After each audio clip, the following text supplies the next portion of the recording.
దేనికి అలవాటు పడిపోకు అని ఆధ్యాత్మికత చెబుతోంది. అలా చేస్తే అది ఒక అనుబంధంగా తయారవుతుంది. నాకు హైదరాబాద్ అంటే చాలా ఇష్టం అని అంటే నీవు దానికి బానిస అవుతున్నావన్నమాట. నాకీ చోటు బాగా అలవాటయింది అని అంటే నువ్వీ చోటికి బానిసవు అయిపోయావన్నమాట.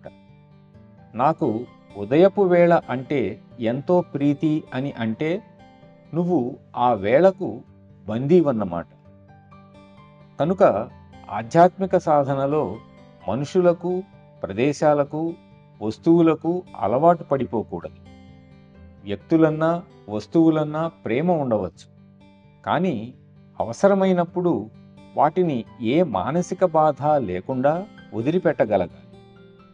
అందువల్ల ఆధ్యాత్మికతలో దేశభక్తికి, జాతీయ భావానికి, దేశీయతకు తావులేదు. దీనిలో మతానికి కూడా తావులేదు.